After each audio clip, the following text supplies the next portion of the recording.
Bonjour à tous, avec l'aide de Dieu, nous allons étudier le Rambam, le 9e chapitre des lois de Paradouma de la vache rousse à Lacha Aleph. Jusqu'à présent, nous avons parlé du Kiddush, de la sanctification des eaux, c'est-à-dire une fois que la personne elle a puisé, elle a rempli son ustensile d'eau de source. Suite à ça, il doit mettre des cendres de la vache rousse à l'intérieur de cet ustensile, ce qu'on appelle le Kiddush, la sanctification des eaux, et après cela, ces eaux-là seront aptes pour être aspergées sur quelqu'un qui était impur en contact d'un mort, et par cela, donc, il aura sa purification.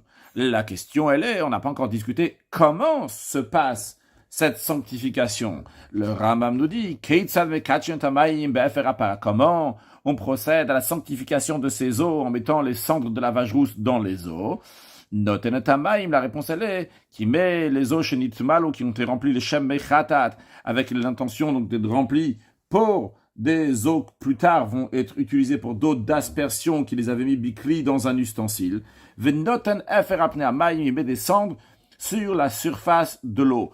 Combien de cendres? De manière que ce soit visible au-dessus de l'eau, sur la surface de l'eau, qu'il y a des cendres qui ont été mises.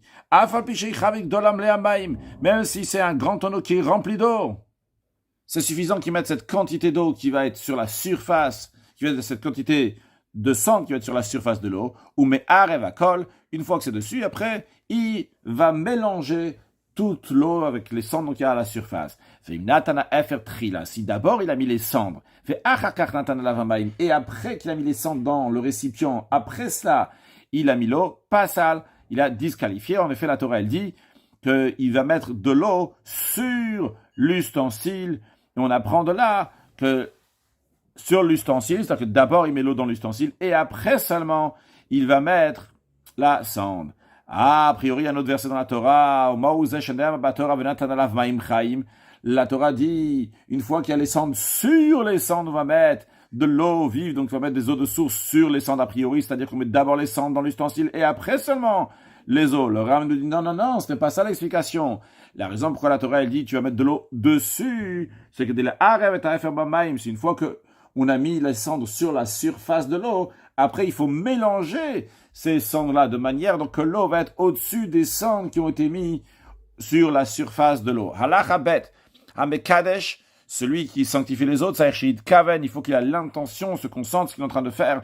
Ve'itena efer biyado la maim, il va mettre la cendre sur les eaux avec sa main. Chez Neymar, il est dit ve'lakrou la tame, ils vont prendre pour la personne qui est impure de ces cendres-là et les mettre dans un ustensile. On apprend de là, kaven, les kiddush, qu'il a l'intention de le faire, que c'est fait pour la sanctification de ces eaux, de même où les milouilles pour le remplissage, de même où les hazaya pour l'aspersion sur la personne qui est impure. Mais si ça n'a pas été fait intentionnellement, la cendre elle est tombée. Quelqu'un il avait un ustensile dans lequel se trouvaient des cendres de la vache rousse et c'est tombé le tochamaïm dans l'eau. Donc c'est pas fait intentionnellement. C'était fait comme ça, naturellement, par hasard, on va dire. Ou bien qu'il avait pris les cendres dans sa main pour mettre dans l'eau, mais il n'a pas encore mis dans l'eau. Qu'est-ce qui s'est passé? Au traf, au chaveros, son ami l'a poussé, au harouar, ou bien que le vent a poussé les cendres qu'il y avait dans sa main. Et les cendres sont tombées de sa main sur l'eau. Ou bien que les cendres sont tombées sur le rebord de l'ustensile, ou al-yado, ou bien sur sa main. Donc les cendres sont tombées sur le rebord ou sur sa main, son autre main. Il avait par exemple sa main droite, c'est tombé sur sa main gauche.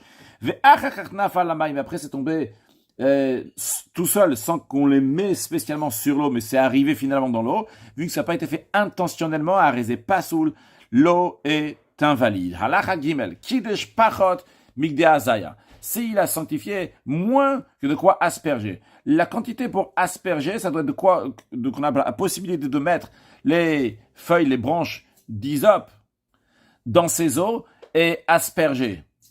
Alors ce que cette personne a fait, elle a mis un peu d'eau dans un ustensile, mais l'eau qu'elle a mis dans un ustensile, elle n'est pas suffisante pour qu'on puisse tremper les branches d'hysope et asperger, ou parot il a mis moins de quoi asperger dans le deuxième ustensile, et il a été mekadesh, il a sanctifié les deux l'onid kachu, les eaux qui sont dans les deux ustensiles n'ont pas été sanctifiées.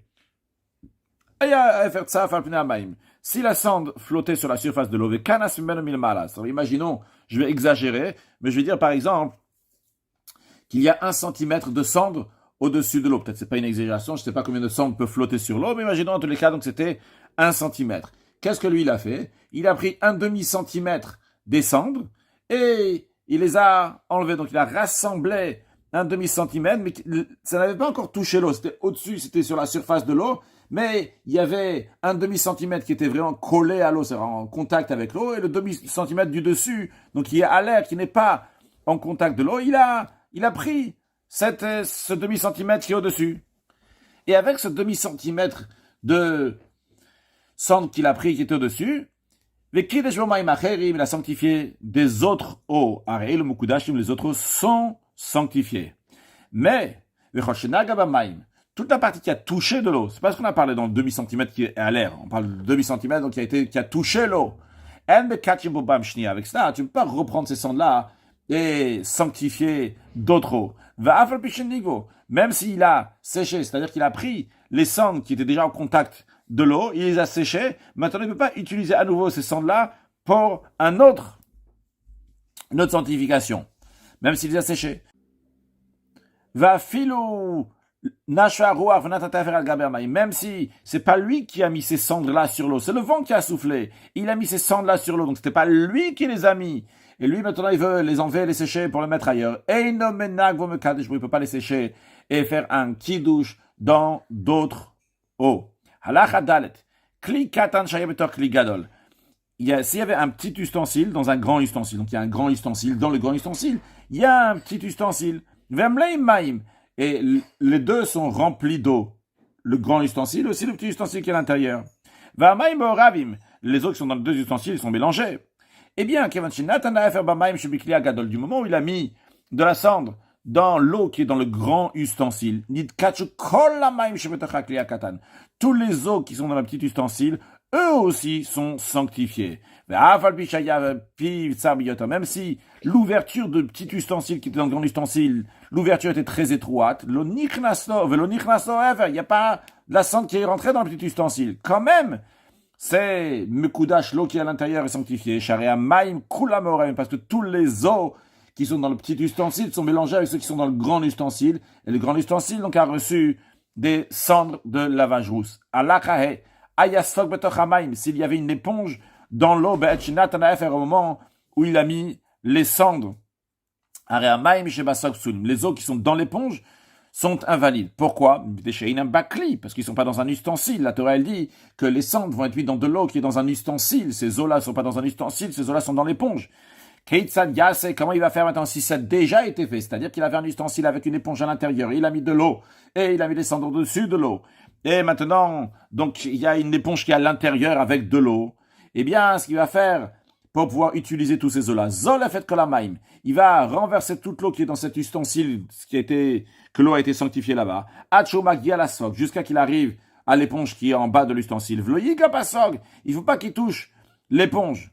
Pour pas que s'il va toucher, il va y avoir de l'eau qui va sortir de l'éponge. Ces eaux qui sont à l'intérieur, donc, ce ne sont pas des eaux qui ont été sanctifiées. Et comme nous verrons dans Halachachet que des eaux qui n'ont pas été sanctifiées, qui ont été mélangées avec des eaux sanctifiées, ça disqualifie les eaux sanctifiées. Veimna gabasog. Et si, donc, il a touché l'éponge, donc, en autre mot, il a fait sortir de l'eau de l'éponge, ce qui est obligé s'il a touché l'éponge. Même si il restait encore de l'eau qui flottait, de l'eau qui a été sanctifiée, qui flotte au-dessus de l'éponge. Donc, on peut dire que, mais en touchant l'éponge, il n'y a pas d'eau qui est sortie de l'éponge, c'était déjà de l'eau qui avait déjà avant, quand même, souligne. Tous les eaux qui restent dans l'ustensile sont invalides.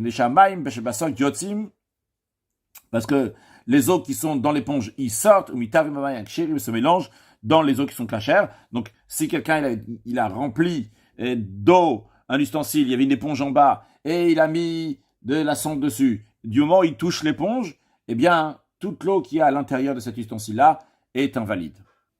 Maintenant, s'il avait un ustensile avec de l'eau, il a mis les cendres à l'intérieur, il a sanctifié ses eaux, et après cela, nafal sfog de tochamayim kudashim, et l'éponge est tombée dans ses eaux sanctifiées, eh bien, note l'eau, il prend cette éponge-là, sort au chutztakli, et il va l'éponger, il va l'essorer à l'extérieur de l'ustensile, va maim shevekli, et les eaux qui sont dans l'ustensile, ksherin, il reste kasher pour asperger. Alachavav. Shtei shkatot shebe'even achat. Deux abreuvoirs qui sont taillés dans la même pierre. Donc nous avons une seule pierre, un seul abreuvoir de base, une seule pierre, et on a taillé deux abreuvoirs à l'intérieur. Pour ceux qui ne voient pas l'image, ils peuvent s'imaginer des doubles éviers. Il y a un seul morceau de métal, mais au milieu, il y a une paroi entre les deux éviers. Donc ici, il y a une seule pierre, et dans la même pierre, on a creusé deux abreuvoirs. Il a mis les cendres de la vache rousse dans un des deux abreuvoirs. Les eaux qui sont dans le deuxième abreuvoir ne sont pas sanctifiées. S'ils étaient troués l'un à l'autre, qui est anode. Comme la taille d'un tube qu'on met comme ça dans la gourde, dans une outre, comme on peut voir ici. Une sorte de gourde que les gens portaient, on peut voir comme ils le portent ici, il y a chauffeur et anode ici, donc pour ouvrir. Donc ici, il y a un trou comme ça entre les deux abreuvoirs, ce qui correspond à la taille des deux doigts qui sont à côté du pouce, et pouvoir les tourner comme ça entièrement dans le trou qu'il y a entre les deux abreuvoirs. Ou bien que au-dessus des deux abreuvoirs, il y avait de l'eau qui flottait au-dessus, même si c'est l'épaisseur d'une peau d'ail, c'est-à-dire une épaisseur, un tout petit peu d'eau comme ça qui relie les deux abreuvoirs par le dessus, mais avec une toute petite couche d'eau.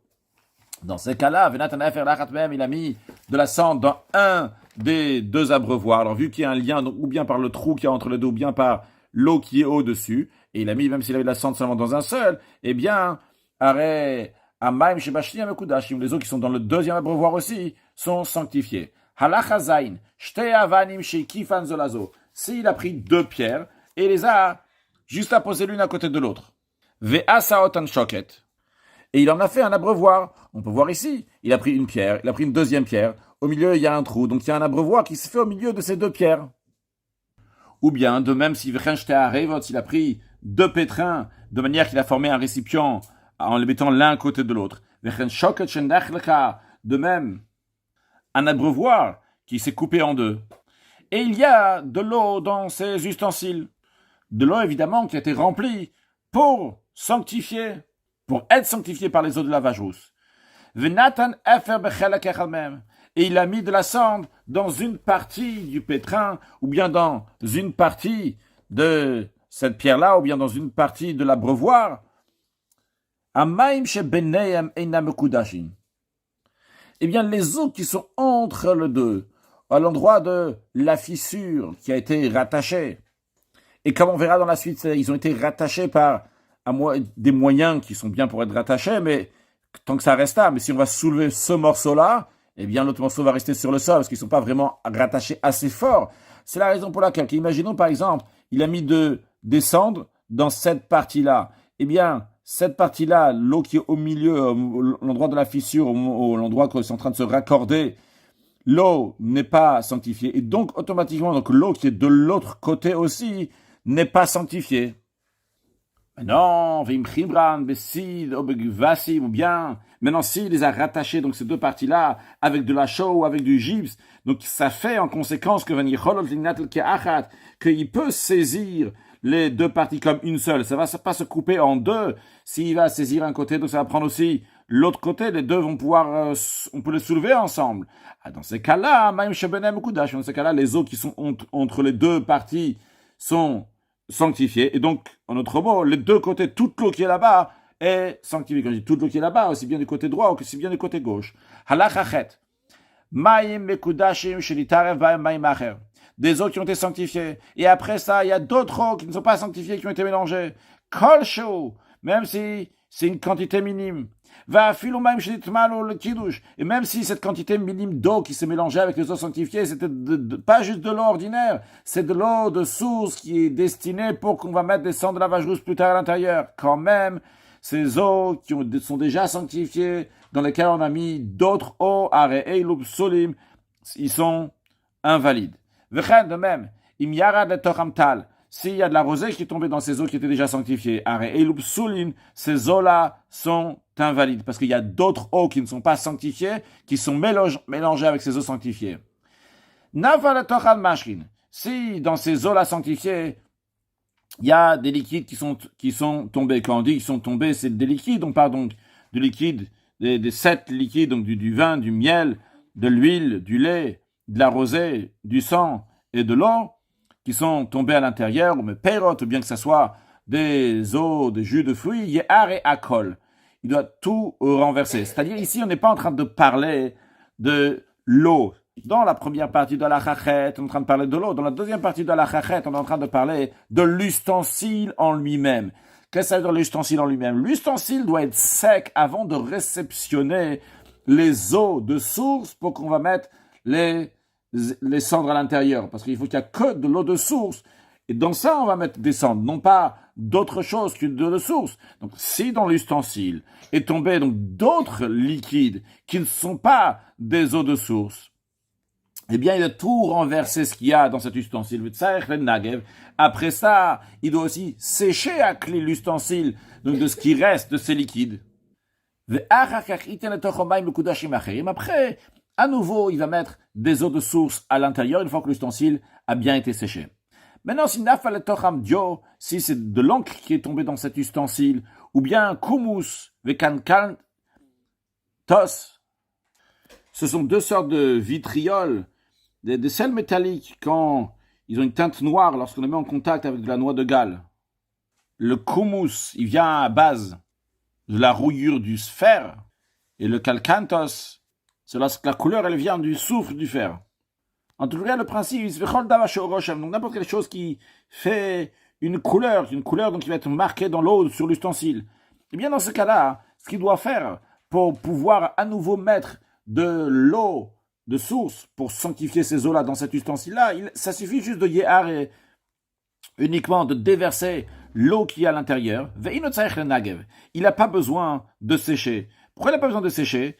Parce que il a une autre manière de savoir qu'il reste plus d'eau précédente. Parce que tant qu'il reste encore quelque chose qui laisse une certaine marque parce que c'est de la couleur qu'il y avait jusqu'à présent. Donc maintenant, une fois qu'il a renversé, il voit qu'il n'y a plus de couleur. Et s'il y en avait la couleur, à réunir et on aurait vu dans l'ustensile. Donc s'il va voir dans l'ustensile qu'il y a de la couleur, il va le faire sécher. Mais s'il voit plus qu'il y a de la couleur, eh bien à ce moment-là, il n'y a pas besoin de sécher. Si quelqu'un a trempé un ustensile pour que l'ustensile va être pur, pour qu'on puisse mettre après des eaux de source, pour que dans ces eaux de source, on va mettre des cendres de lavage rousse. Donc quoi il les a trempés? Dans des eaux qu'on ne peut pas faire le kiddush de sanctification. C'est-à-dire, on a déjà appris plusieurs fois que l'eau dans laquelle on va mettre les cendres de lavage rousse doivent être des eaux de source. Mais les autres eaux sont aussi bons pour purifier des ustensiles qui sont impurs. Il peut les tremper dans un mikvé, dans un endroit où l'eau est rassemblée. Mikvé, il kavou en maïm, que les eaux sont rassemblées là-bas. Il n'a pas besoin de les tremper spécialement dans des eaux de source. Et c'est ce qu'il a fait, cette personne-là. Elle a trempé un ustensile pour qu'il soit apte à réceptionner des eaux de source, mais il n'a pas trempé dans des eaux de source, mais dans des eaux qui sont rassemblées, qui sont de mikvé. Eh bien, Tzarech le Nagev, avant de mettre les eaux de source dans cet ustensile, il devra faire sécher les eaux du mikvé. Après seulement, il pourra mettre des eaux de source, que dans ces eaux de source, on pourra faire le kiddush, on pourra faire les sanctifier en mettant les cendres de lavage rousse. En revanche, s'il a trempé cet ustensile-là dans des eaux qui sont aptes à sanctifier, c'est-à-dire dans des eaux de source, il a trempé cet ustensile, et après il veut remplir cet ustensile avec des eau de source, et une autre c'est pas nécessaire qu'il sèche l'ustensile, les eaux de source précédentes peuvent rester dans l'ustensile. Non, et s'il a trempé cet ustensile, non pas pour remplir directement des eaux de source, mais il a trempé cet ustensile pour réceptionner des eaux de source qui sont déjà dans un autre récipient. Eh bien, dans ces cas-là, benkar ou benkar, ça ne change pas où est-ce qu'il a trempé cet ustensile, dans un mikvé ou bien dans des eaux de source, quoi qu'il arrive, tzarech le nagev, il doit sécher l'ustensile, vu que il a déjà ici des eaux de source. Je ne sais pas si j'ai souligné, c'est des eaux de source qui sont déjà sanctifiées, des eaux de source dans lesquelles on a déjà mis des cendres Et lui, il veut les mettre dans cet ustensile-là maintenant. Et c'est pour ça qu'il a trempé cet ustensile. Et bien qu'il a trempé cet ustensile dans des eaux de source ou dans un mikvé, quoi qu'il arrive, il doit faire sécher. Parce que, vu que ces eaux qu'il veut mettre à l'intérieur sont déjà sanctifiées, ont déjà reçu les cendres de lavage rousse. Alors si on va être en contact avec de l'eau qui n'est pas sanctifiée, eh bien ça va rendre invalides les eaux qui ont été sanctifiées. Et ça change pas si c'est des eaux d'un mikvé ou des eaux de source. C'est la raison pour laquelle que cet ustensile qu'il a trempé, même dans une eau de source, pour pouvoir réceptionner les eaux qui sont déjà sanctifiées, cet ustensile doit être séché avant de réceptionner les eaux qui ont déjà été sanctifiées. Halacha Yud. Halacha Yud. Une kerouya. Une calebasse, c'est-à-dire un récipient qui est fait à base d'une courge qui a été vidée. Et on peut la remplir de différentes choses. On peut la remplir de l'eau. Shit biloua qu'on a trempé ici, c'est pas dans le sens de tremper pour la purifier. C'est tout simplement shit biloua, on l'a trempé. C'est on l'a déjà mis dans de l'eau, dans un puits, dans des sources d'eau. Le maïm aruim le kadesh. Dans des eaux qu'on peut faire le kiddush. C'est-à-dire qu'on a, plusieurs fois, on l'a immergé dans des eaux de source pour une utilisation quelconque. Mais kachimba, eh bien, dans ces cas-là, on peut prendre des eaux de source pour mettre après les eaux, les cendres de lavage rousse. Le chidouche, la nouveauté, la particularité de cet enseignement-là, c'est bien que la courge, elle absorbe de l'eau à l'intérieur. On aurait pu dire, dans ces cas-là, peut-être, une fois qu'elle va réceptionner les eaux de source et on va mettre les cendres de lavage rousse à l'intérieur, eh bien, les eaux que la courge avait déjà absorbées à l'intérieur vont ressortir. Et donc, il y aura de l'eau qui n'a pas été sanctifiée, qui va s'associer avec de l'eau qui a été sanctifiée dans la courge. Et justement, on ne craint pas à ça, parce qu'en général, une fois qu'on a sanctifié les eaux, après, on l'enlève de cet ustensile, on le met ailleurs. En revanche, on n'a pas le droit de mettre des eaux qui ont déjà été sanctifiées dans cette courge, dans cette calebasse, parce que les eaux dans lesquelles on a trempé cette courge, l'eau donc qui n'est pas encore sanctifiée, l'eau qui est déjà avant, qu'on l'a immergée plusieurs fois dans l'eau, nivlaim betocha, rentrent à l'intérieur, sont absorbés, veyotzin, ils vont sortir. C'est-à-dire ici, on parle de quelqu'un qui veut garder les eaux d'aspersion dans la courge. Garder les eaux d'aspersion dans la courge, ça va rester longtemps dans la courge. Alors dans ce cas-là, les eaux qui ont été absorbées dans le passé vont avoir le temps de sortir. Oui, tavim mechata, donc se mélanger avec les eaux de sanctification. Poslin motan, et va les disqualifier, les rendre invalides. Nit madveid bilua. Si la courge, la peau de la courge, cette calebasse a été devenue impure, et on l'a trempée pour la purifier. Elle me kachimba. Suite à ça, on ne peut pas faire le kiddush des eaux à l'intérieur. Pourquoi? Parce que les eaux impures qui sont absorbées dans cette couche, dans cette calebasse, yetsu, ils vont sortir. Elles vont sortir, alors que ces eaux qui sont à l'intérieur, donc c'est des eaux qui sont impures. Eh bien, c'est une petite minorité d'eau qui va sortir, eh bien, ils rendront impures les eaux de sanctification. Halacha Yudalef. Maïm Mekudashin, des eaux qui ont été sanctifiées, chez Nafalator Anshkatim Umasim, dans lesquelles sont tombées des créatures rampantes ou grouillantes. Venid Bakou, ils sont éclatés, ils sont ouverts à l'intérieur de ces eaux-là. Même si l'eau n'a pas changé de couleur, mais le fait qu'ils sont ouverts, on considère qu'il y a des liquides qui sont sortis de ces rampants, de ces grouillants. Oshinishtan ou Maren, ou bien que les eaux ont changé de couleur parce que ces rampants, ces grouillants sont tombés à l'intérieur, psoulin, eh bien les eaux sont disqualifiées. Même si ces rampants étaient extrêmement secs, comme par exemple la fourmi, ou bien Vadira Vakina Shabatvua, des vers qui infectent les céréales, qui sont très secs, qui n'ont pas d'humidité, donc il n'y a pas de liquide organique qui se mélange dans l'eau, quand même ils disqualifient l'eau. Nafal Tochachipusit, si un scarabée est tombé à l'intérieur de ces eaux-là, même si elle ne s'est pas ouverte, elle n'a pas éclaté, les eaux n'ont pas changé de couleur, quand même, les eaux sont invalides. Pourquoi? Parce qu'elle est comme un tube qui est ouvert des deux côtés. Donc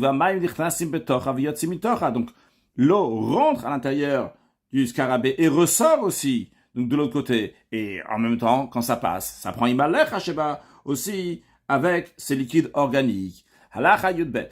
Maim mekudashim sheshatat mem beima uchaya. S'il y avait des eaux qui étaient sanctifiées, et qu'un animal ou un animal sauvage a bu psulim, ça disqualifie ces eaux. La raison, elle est parce que lorsqu'ils boivent, il a de la salive de leur bouche qui repart aussi dans ces eaux. Donc, le principe, il est que l'eau, on a dit, il doit y avoir que de l'eau sacrée, et là, il y a d'autres eaux qui s'est mélangées.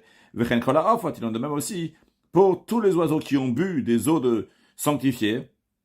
Eh bien, le fait qu'il y a de la salive qui va rentrer dans l'eau, psoulin, ça rend ces eaux-là invalides. Chutz minayon, à l'exception de la colombe, c'est qu'elle, elle suce l'eau. Il n'y a pas de salive qui sort de sa bouche et qui se mélange dans l'eau. De même, tous les rampants qui ont bu de ces eaux-là, ils sont considérés aussi comme la colombe qui suce seulement l'eau.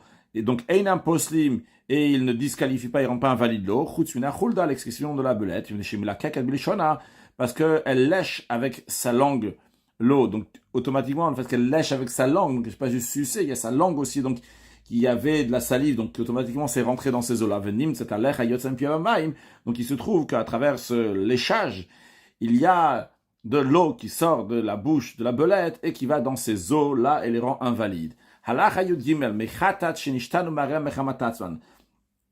Ces eaux d'aspersion que leur aspect a changé d'elles-mêmes, naturellement. Chérim, les autres sont toujours valables. Maintenant, si ils ont changé d'aspect à cause de la fumée, psoulin, ça rend invalide ces eaux. Higlidou, s'ils ont gelé, et après, après nouveau, ils ont fondu, chérim, c'est toujours valable. Afilonimochu bacham, même si la raison pourquoi ils sont dégelés, ils ont fondu, c'était parce qu'ils étaient au soleil. Avalimumchu bao, si ils ont fondu parce qu'on les a mis dans le feu, à côté du feu, sur le feu, eh bien, psolim, ils sont invalides, parce que c'est considéré, donc ils ont été cuits dans le feu, donc ils sont plus dans le même statut qu'il y avait avant. Maintenant, en ce qui concerne donc les cendres de la vache rousse, qu'ils ont changé d'aspect, mechamat atzvon, donc naturellement, ou mechamat ashan, ou bien à cause de la fumée kasher, c'est toujours valable. En effet, c'est tout à fait normal que les cendres donc sont liées avec de la fumée. Donc le fait que ça a changé, ou bien que si ça changeait naturellement aussi, donc ça reste valable. Maintenant, si ça changeait de couleur, d'aspect, parce qu'il y avait de la terre qui était rentrée au Shenafa, le torocide, ou bien qu'il y a de la chaux, guvasi, ou bien du gypse, au Shenitarevo faire mikle, ou bien que de la cendre ordinaire s'est mélangée, kolchou, même si une quantité minime, arrêté pasoul, ça rend invalide ces cendres de la vache rousse. Halachatetvav, achoshev al mechatat lishtotan. Celui qui décide de boire l'eau d'aspersion, mais il ne les a pas encore bu. L'eau psalan, il ne les a pas rendus invalides. Même jusqu'à qu'il va boire. Et même ça, c'est uniquement c'est uniquement s'il les a bu vraiment directement, qu'il a mis sa bouche là-bas. Mais s'il les a juste versés, il les a pris, il les a versés dans sa gorge, dans sa bouche, mais ses lèvres n'ont pas touché l'eau qui est dans l'ustensile, l'eau pas sale, il n'a pas rendu invalide ses eaux. Un récipient dans lequel il y a de l'eau sanctifiée. Chez Nichom Begoul et qu'il a laissé découvert. Ou Baum Tzom il est revenu, il a vu qu'il était couvert.